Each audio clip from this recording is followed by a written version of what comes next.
Welcome to YouTube channel বন্ধুসকল অসমত সাধাৰণতে এই অসম চৰকাৰে চাকৰি নাপালেও কোনো টেনশ্যন নাই বহুতে এনেকুৱা ধৰণৰ সাধাৰণতে প্ৰিপাৰেশ্যন কৰি আছে বহুতে প্ৰিপাৰেশ্যন বাদ দিছে তেওঁলোকৰ বাবে বহুত ভাল খবৰ ইতিমধ্যে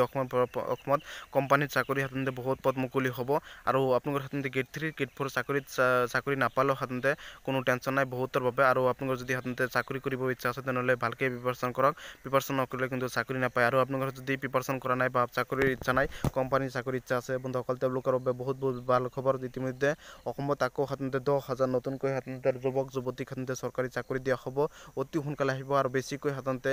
সায়েন্সৰ ষ্ট্ৰীমৰ 12 পাছ সায়েন্স ষ্ট্ৰীমৰ বাবে বেছিকৈ গুৰুত্ব দিয়া হ'ব আৰু বেছিকৈ ল'ৰা ছোৱালীক নিয়া হ'ব সায়েন্স ষ্ট্ৰীমৰ বাবে 10,000 পদ সাধাৰণতে কোম্পানীৰ চাকৰি ফালৰ পৰা লোৱা হ'ব অসমত ইতিমধ্যে মুখ্যমন্ত্ৰী ডাঙৰীয়া নিজৰ মুখৰে ঘোষণা কৰিছে আৰু অসমত সাধাৰণতে যিসকলে গেট 3 গেট 4 চাকৰি হওক এডিয়া 2.0 হওক বা অসম পুলিচৰ চাকৰি হওক যদি কোনোবা এটা চাকৰি পদতে সকলো অনুষ্ঠিত হৈ যোৱাৰ পিছত কোনোবা ল'ৰা ছোৱালী যদি চাকৰি নাপায় তেওঁলোকক সাধাৰণতে কোম্পানীৰ চাকৰি দিয়া হ'ব বন্ধুসকল ইতিমধ্যে মুখ্যমন্ত্ৰী ডাঙৰীয়াই বৃহৎ ঘোষণা কৰিছে মুখ্যমন্ত্ৰী ডাঙৰীয়াৰ বৃহৎ ঘোষণাটো আপোনাৰ নিজৰ মুখৰে শুনিলে আপোনালোকে গম পাব আৰু এই সাধাৰণতে এই অসম চৰকাৰে সাধাৰণতে যিকোনো গেট 3 গেট 4 পদৰ চাকৰি হওক বা যিকোনো পদে হওক এই চাকৰিসমূহ নাপালে আপোনালোকে সাধাৰণতে কোম্পানীৰ চাকৰি দিয়া হ'ব ইতিমধ্যে মুখ্যমন্ত্ৰী ডাঙৰীয়াই বৃহৎ ঘোষণা কৰিছে ফেল কৰিলে আপোনালোকে কোম্পানীৰ চাকৰিসমূহ দিয়া হ'ব আপোনালোকে সাধাৰণতে ইতিমধ্যে কোম্পানীৰ লগত মুখ্যমন্ত্ৰী ডাঙৰীয়াৰ কেইবাখন আলোচনা হৈছে আৰু নিজৰ মুখৰে মুখ্যমন্ত্ৰী ডাঙৰীয়াই কৈছে আপোনালোকে নিজৰ মুখৰে শুনিলে আপোনালোকে গম পাব আৰু ভিডিঅ'টো অনেক শ্বেয়াৰ কৰিব লাগিব আৰু নিজৰ মুখৰে মুখ্যমন্ত্ৰী ডাঙৰীয়াই কোৱা কথাখিনি আপোনালোকে শুনি লওক নিজে মুখে সাধাৰণতে মুখ্যমন্ত্ৰী ডাঙৰীয়াই বৃহৎ ঘোষণা কৰিছে সকলোক ধন্যবাদ জ্ঞাপন কৰিছে মুখ্যমন্ত্ৰী ডাঙৰীয়াক ধন্যবাদ জ্ঞাপন কৰিছোঁ অসম চৰকাৰক ধন্যবাদ জ্ঞাপন কৰিছোঁ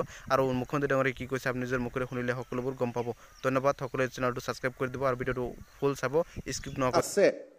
যে কোনোবাই আমি মেডিকেল ইঞ্জিনিয়াৰিঙত সিট নাপালে হতাশ হোৱাৰ কোনো প্ৰয়োজনে নাই আমাৰ হাতত বহুত নতুন নতুন সাবজেক্ট আছে যাক আমি পঢ়ি শুনি বহু দূৰ আগুৱাই যাব পাৰোঁ কোনোবাই যদি আমি ৰাজনীতি বিজ্ঞানত পঢ়িছো আজি ৰাজনীতি বিজ্ঞান আগৰ ৰাজনীতি বিজ্ঞান হৈ থকা নাই ৰাজনীতি বিজ্ঞানৰ লগত নতুন শিক্ষানীতিত আমি আৰু যেতিয়া নতুন নতুন সাবজেক্ট আমি পঢ়িব পাৰিম কোনোবাই যদি পলিটিক্যাল সায়েন্সৰ লগত ষ্টেটিষ্টিক্স পঢ়ে তেতিয়াহ'লে দেশৰ সমগ্ৰ ৰাজনৈতিক গতিবিধিৰ লগত জড়িত বহুত প্ৰফেশন আজি আমাৰ সন্মুখত দেখা দিয়ে ইকনমিক্স আৰু ষ্টেটিষ্টিক্স যেতিয়া আমি একেলগে পঢ়িব পাৰোঁ তেতিয়াহ'লে আমি বহুত বেছি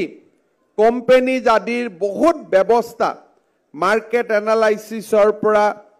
নতুন নতুন বজাৰৰ পৰা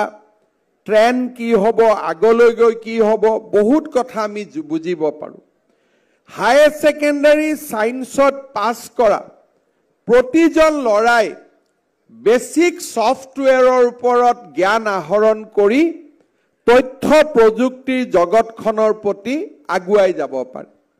গৌৰাংগ দাস ডাঙৰীয়াই অকণমান হয়তো আজি আমাক আইডিয়া দিছে কিন্তু মই বিশ্বাস কৰোঁ যে উচ্চতৰ মাধ্যমিক পৰীক্ষাত পাছ কৰাৰ পিছত মনত ভাবি থোৱা কিবা এটা আমি পাব নোৱাৰিলো বুলিয়ে হতাশ হোৱাৰ আমাৰ প্ৰয়োজন নাই কাৰণ এই বহল পৃথিৱীখনত দ্ৰুত গতিত হোৱা ঔদ্যোগিক বিপ্লৱৰ ফলত আমাৰ সন্মুখত বহুত বিলাক নতুন নতুন প্ৰফেশন আজি আমাৰ সন্মুখত দেখা দিছে যোৱা কেইদিনমানৰ পৰা অসমত সেমি কণ্ডাক্টৰৰ দৰে ইণ্ডাষ্ট্ৰী স্থাপনৰ প্ৰচেষ্টা চলি আছে প্ৰাৰম্ভিকভাৱে মই কথা পাতোতে মোক তেখেতসকলে কৈছিলে যে প্ৰায় 10,000 হায়াৰ সেকেন্ডাৰী সায়েন্সত পাছ কৰা ল'ৰা ছোৱালীক যদি অসমত এই ধৰণৰ উদ্যোগ আহে এই ধৰণৰ উদ্যোগৰ বাবে প্ৰয়োজন হ'ব এতিয়া আজিলৈকে হয়তো আমি স্কুলত সেমি কণ্ডাক্টৰৰ বিষয়ে শুনাও নাই কিন্তু পৃথিৱীখন ইমান আগুৱাই গৈছে যে কাণ আৰু চকু আমি যদি ঠিক কৰি ৰাখো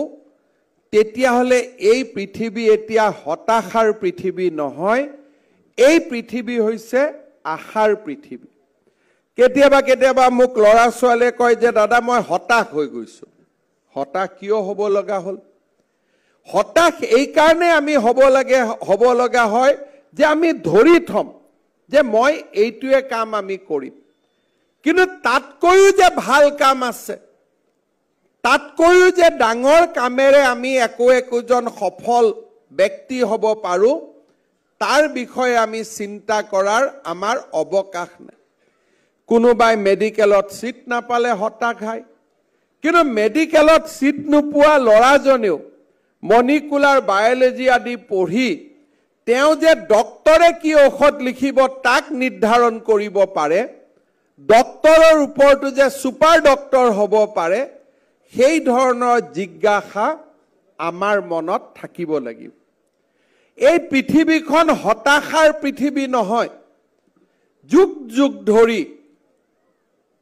একোজন মানুহৰ সাধনাৰে পৃথিৱীখন আজি এই অৱস্থা আহি পৰিছে। যদি আইনষ্টাইন হতাশ হৈ গ'লহেঁতেন, মানুহে বিজ্ঞান দেখা নাপালেহেঁতেন।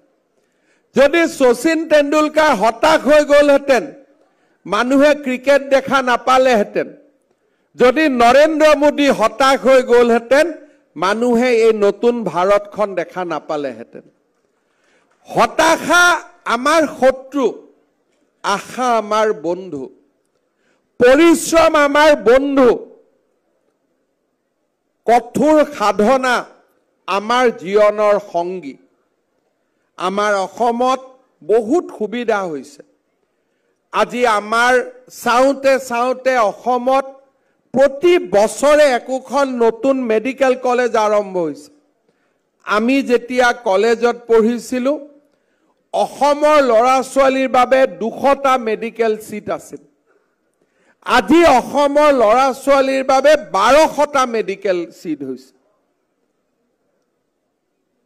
আগত যদি হতাশা আছিল, প্ৰতিটো বছৰে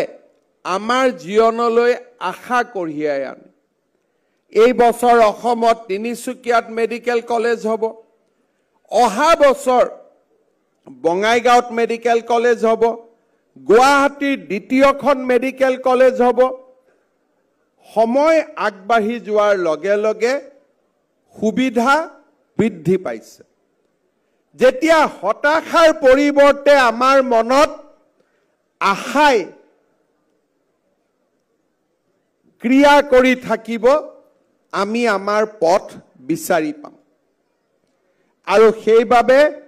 মই উচ্চতৰ মাধ্যমিক পৰীক্ষাত উত্তীৰ্ণ হোৱা সকলোকে নিজৰ লক্ষ্য পথত অবিচলিতভাৱে থিয় হৈ আশাৰ এটা মন বুকুত বান্ধি আগবাঢ়ি যাবৰ বাবে মই পুনৰ এবাৰ সকলোকে অনুৰোধ কৰিম। জালুকবাৰী সমষ্টিৰ প্ৰতিগৰাকী ছাত্ৰ ছাত্ৰীৰ কৃতিত্বই ব্যক্তিগতভাৱেও আমাক আনন্দিত কৰে। আজি জীৱনৰ এক সুদীৰ্ঘ কাল ভাবো এয়া ধন্যবাদৰ পাত্ৰ মই নহয়, আপোনালোকৰ ভালৰ কাৰণে চিন্তা কৰা অসমৰ 3 কোটি পৰিয়াল, 3 কোটি মানুহ এই ধন্যবাদৰ পাত্ৰ। কাৰণ তেওঁলোকৰ আশীৰ্বাদতে আমি জাগিৰোড পেপাৰ মিলৰ সমস্যা সমাধান কৰিবলৈ সক্ষম হৈছিলোঁ। শ্ৰদ্ধাৰ ৰাইজ, জাগিৰোডে এতিয়া নতুন দিনৰ নতুন বিকাশৰ বাবে অপেক্ষা কৰি আছে। আৰু কেইটামান দিনৰ ভিতৰতে জাগিৰোডলৈ অসমৰ সৰ্ববৃহৎ বিনিয়োগৰ আটাইতকৈ ভাল খবৰ আহিব বুলি মই বিশ্বাস কৰোঁ। মই বিশ্বাস কৰোঁ জাগিৰোডত আহিবলগীয়া বিকাশৰ বতাহে সমগ্ৰ জাগিৰোড আৰু মধ্য অসমৰ প্ৰতিচ্ছবি সম্পূৰ্ণৰূপে পৰিৱৰ্তন কৰিব। পীযুষ হাজৰিকা ডাঙৰীয়াৰ নেতৃত্বত আজি জাগিৰোডৰ জীৱনলৈ পৰিৱৰ্তন আহিছে। এই পৰিৱৰ্তনৰ লগত সংগতি ৰাখি আজিৰ সভাতেই জাগিৰোড চহৰৰ নলা নৰ্দমা আদি নিৰ্মাণ কৰাৰ বাবে মই ৰাজ্য চৰকাৰৰ পৰা এখন 50 কোটি টকাৰ আঁচনি আজিৰ সভাতে মই ঘোষণা কৰিছোঁ। শ্ৰদ্ধাৰ ৰাইজ, এই টকা ব্যয় কৰি আমি সমগ্ৰ জাগিৰোড চহৰখনৰ আমি প্ৰতিচ্ছবি পৰিৱৰ্তন কৰিবলৈ প্ৰচেষ্টা কৰিম। জাগিৰোডত এটা নতুনকৈ অগ্নি নিৰ্বাপক কেন্দ্ৰ গঠনৰ বাবেও মই আজিৰ সভাতে আপোনালোকক প্ৰতিশ্ৰুতি দিছোঁ ইয়াৰ লগতে জাগিৰোডৰ ভাগাৰাৰ পৰা আমছৈলৈকে এই সমগ্ৰ পথছোৱা ৬৬ কোটি টকা খৰচ কৰি অসম মালাৰে মই পুনৰ নিৰ্মাণৰ বাবেও আজিৰ সভাতে আপোনালোকক মই প্ৰতিশ্ৰুতি প্ৰদান কৰিছোঁ নৱগঠিত জাগিৰোড সমষ্টিত মৰিগাঁও চিকিৎসা মহাবিদ্যালয়ও অন্তৰ্ভুক্ত হৈছে মই বিশ্বাস কৰোঁ আজিৰ পৰা ২ বছৰৰ ভিতৰত আমি মৰিগাঁও মেডিকেল কলেজখনো অসমবাসী ৰাইজলৈ আমি আগবঢ়াই দিব পাৰিম শ্ৰদ্ধাৰ ৰাইজ প্ৰধানমন্ত্ৰী নৰেন্দ্ৰ মোদী ডাঙৰীয়াৰ আশীৰ্বাদত আজি আমি অসমখনত এনেকে আগতে কেতিয়াও চিন্তা নকৰা অজস্ৰ উন্নয়নমূলক কাম আমি হাতত ল'বলৈ সক্ষম হৈছোঁ শ্ৰদ্ধাৰ ৰাইজ নিৰ্বাচনৰ সময়ত আমি প্ৰতিশ্ৰুতি দিছিলোঁ যে 1 লাখ যুৱক যুৱতীক আমি চৰকাৰী চাকৰি দিম ৯০,০০০ যুৱক যুৱতীক চৰকাৰী চাকৰি দিয়াৰ পিছত এতিয়া আমি অসমত নতুনকৈ আৰু ৪০,০০০ যুৱক যুৱতীক চৰকাৰী চাকৰি দিয়াৰ পথত আগবাঢ়িছোঁ আজি আমি অসমৰ নিবনুৱা যুৱক যুৱতীসকলক চৰকাৰী চাকৰিৰ সমান্তৰালভাৱে যাতে নিজৰ ভৰিৰ ওপৰত নিজে থিয় হৈ তেওঁলোকে অসমত এটা উদ্যোগীকৰণৰ বাতাবৰণ নিৰ্মাণ কৰিব পাৰে তাৰ বাবে আমি যুৱক যুৱতীসকলক বেংকৰ কোনো ধৰণৰ মৰ্টগেজ নোহোৱাকৈ চৰকাৰৰ পৰা পোনে পোনে 2 লাখ টকাৰ সাহায্য দিয়াৰ আন এখন আঁচনিও আমি ইতিমধ্যে আৰম্ভ কৰিছোঁ এই আঁচনিখন যিসকল যুৱকে লাভ কৰিব তেওঁলোকক 2 লাখ টকা আমি তেওঁলোকৰ বেংক একাউণ্টলৈকে হস্তান্তৰ কৰিম আৰু ভৱিষ্যতে তেওঁলোকে এই 2 লাখ টকাৰ উপৰিও বেংকৰ পৰা যাতে আৰু বহু টকা লোন ল'ব পাৰে তাৰ বাবে আমি তেওঁলোকক একোজন এণ্টাৰপ্ৰেনিয়ৰ হিচাপে নিৰ্মাণ কৰাৰ কৰ্মযোগ্যটো আমি জপিয়াই পৰিম শ্ৰদ্ধাৰ ৰাইজ আজি যেতিয়া মই অসমৰ গাঁৱে ভূঞে যাওঁ বিভিন্ন সময়ত ৰাইজে মোক প্ৰশ্ন কৰে যে আমাৰ ৰেচন কাৰ্ড হোৱা নাই বহুত মানুহে ৰেচন কাৰ্ড পোৱা নাছিল এতিয়া আমি অসম চৰকাৰত সিদ্ধান্ত লৈছোঁ যে 4 লাখ টকালৈকে যাৰ বছৰি উপাৰ্জন আগতে 2 লাখ টকালৈকে যাৰ বছৰি উপাৰ্জন আছিল তেওঁলোকক চৰকাৰে ৰেচন কাৰ্ড দিছিলে এইবাৰ আমি নিয়ম কৰিছোঁ যে 4 লাখ টকালৈকে যাৰ ৰেচন কাৰ্ড থাকিব যাৰ বছৰি উপাৰ্জন অৰ্থাৎ মাহিলী 30,000 টকা যোনে উপাৰ্জন কৰে তেওঁলোকেও ৰেচন কাৰ্ড লাভ কৰিব ইয়াৰ ফলত অসমত অহা 12 জানুৱাৰীৰ পৰা 7 দিনৰ ভিতৰত আৰু আমি 10 লাখ পৰিয়াললৈ আমি বিনামূলীয়া ৰেচন কাৰ্ড আমি আগবঢ়াম আগতে ৰেচন কাৰ্ডত অকল ৰেচন কাৰ্ড আছিলে চাউল পাইছিলে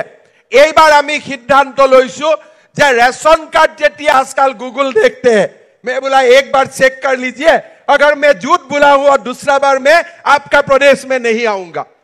আজি অসমৰ এই কথাবোৰ মানুহে বিশ্বাস নকৰে যে 1 লাখ চাকৰি আমি দিব পাৰো চাকৰি দিয়াটো সহজ এটকাও ঘোষ নোলোৱাকৈ দিয়াটো বহুত টান কাম এটকাও ঘোষ নোলোৱাকৈ আজি যেতিয়া মই জাগিৰোডত আছিলো ডেকা লৰাই মোক সুধি আছিল দাদা পুলিচৰ ইন্টাৰভিউ ডেট কেতিয়া হ'ব এইটো নকয় যে মোক চাকৰি দিয়ক খালি খুৰে ডেট কেতিয়া কাৰণ তেওঁলোকে জানে যে 5 লাখ 4 লাখ টকালৈ চাকৰি দিয়াৰ সময় গুছি গল এতিয়া মই মাত্ৰ দৌৰিব লাগে আৰু চৰকাৰী চাকৰি পাব লাগে আজি অসমত 3rd গ্ৰেড 4th গ্ৰেডৰ পোষ্ট ওলাই কোনো আমাৰ ওচৰত নাহে চাকৰিৰ কাৰণে এছিএছ এপিএছৰ চাকৰি ওলাই কোনো আমাৰ ওচৰত নাহে কিয় নাহে আমাৰ ওপৰত বিশ্বাস নিৰ্মাণ হল যে এইখন চৰকাৰে টকা নাখায় চাকৰিৰ নামত টকা নলয় দুখীয়া আৰু দৰিদ্ৰ মানুহক চৰকাৰী চাকৰি কৰ্ম সংস্থাপন দিয়াই আমাৰ আটাইতকৈ পবিত্ৰ ধৰ্ম এই কথা যি অসমৰ প্ৰতিজন দুখীয়া মানুহে বুজি পায় শ্ৰদ্ধাৰ ৰাইজ যেতিয়া মই তাতে গৈ কৈছিলোঁ